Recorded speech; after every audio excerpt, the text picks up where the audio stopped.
Today's briefing spans urgent mobile patches, seasonal phishing at scale, AI platform exposure, and active exploitation of a critical appliance flaw. If you manage endpoints, cloud, or email, there's action here for you. Also note the broader trend. Multiple vendors rolled out security patches and advisories this week. Make time to assess and deploy those updates. Shrinking known exposure remains the fastest risk reduction move you control. Let's get into it. First, CISA has ordered U.S. government agencies to patch 3 iOS vulnerabilities being exploited in the wild via the Dark Sword exploit kit. These flaws have been used in cryptocurrency theft and cyber espionage operations, and this directive is the latest turn in an issue that's been building over time. The key points are straightforward: 3 iOS bugs, active exploitation, and a formal patch mandate for federal environments. This matters because iOS devices often sit inside trusted networks and carry sensitive data, yet are easy to overlook in patch cycles. Successful mobile exploits can bypass traditional perimeter defenses and give attackers durable access. For defenders, inventory your iOS fleet, verify current OS versions through MDM, and fast-track updates to fixed releases. Enforce device compliance policies, enable mobile threat defense where available, and monitor for signs of compromise, including unusual account logins or wallet-related activity on managed devices. Next, attackers are hiding an info stealer inside fake copyright infringement notices. The campaign targets healthcare, government, hospitality, and education across multiple countries, using a mix of evasion techniques to slip past defenses.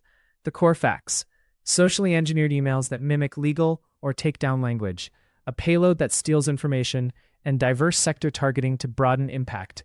This matters because urgency and perceived legal risk drive clicks, and an info stealer can harvest credentials, cookies, and session tokens that unlock many downstream systems. For defenders, tune mail filters for common copyright lore patterns and attachment types seen in your environment. Route suspicious messages to sandbox detonation and block untrusted script execution. Reinforce user training specifically around legal thematic lures and watch for abnormal authentications following clicks, such as new browser fingerprints or geographic anomalies. Now to a seasonal surge. Microsoft has warned that IRS-themed phishing has hit 29,000 users, harvesting credentials and deploying remote monitoring and management malware. The lures lean on tax season urgency, masquerading as refund notices, payroll forms, filing reminders, and requests from tax professionals. The facts to carry forward: large campaign size, time-sensitive messaging, credential theft, and RMM-based persistence. This matters because RMM tools blend into normal IT activity and can grant hands-on access with minimal alarms, enabling lateral movement and post-compromise actions.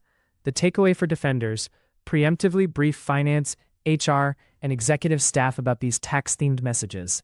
Tighten application control to block unapproved RMM installers, enforce strong multi-factor authentication resilient against phishing, and monitor for sudden mailbox rule changes or consent grants.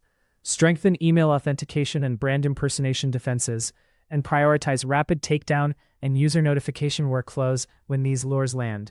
Shifting to cloud and AI, researchers outlined 8 attack vectors inside AWS Bedrock, Amazon's platform for building AI-powered applications. Bedrock connects foundation models to enterprise systems, which makes it powerful and attractive to attackers. In practical terms, an AI agent may be able to query your Salesforce instance, trigger a Lambda function, or pull from SharePoint, depending on how you've wired it.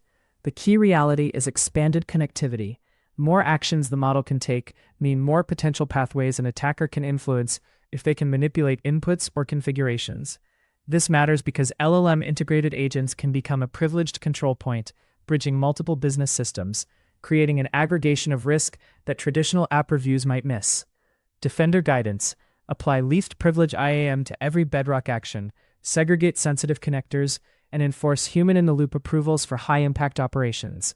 Log and review model actions, prompts and outputs, and restrict where agents can fetch data from. Treat model endpoints like any other production service. Test abuse paths, validate guardrails, and keep secrets and connectors scoped and rotated. Finally, active exploitation is suspected against CVE-2025-32975, a maximum severity flaw in the Quest KCE systems management appliance. Malicious activity consistent with exploitation began the week of March 9, 2026. against unpatched internet-exposed SMA systems, and the goal is to hijack those appliances.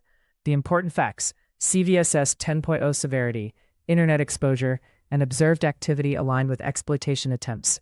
This matters because a compromised management appliance can provide wide administrative reach across endpoints, turning a single-edge device into a launching pad for environment-wide changes. Defender actions should be immediate. Apply the vendor's fixed version without delay. If patching isn't possible right now, take SMA off the public internet and restrict access to trusted administrative networks and VPN. Review logs dating back to early March for anomalous activity. Rotate credentials tied to the appliance. And consider a rebuild if compromise indicators are found. To close, maintain momentum on patching across your stack, given the broad wave of vendor updates this week. Revalidate your phishing defenses for both legal thematic and tax season lures. Lock down RMM tooling and scrutinize AI agent permissions and data access in Bedrock. If this briefing helps you operationalize faster, subscribe, share it with your team, and drop a comment with the highest friction control you're tackling this week.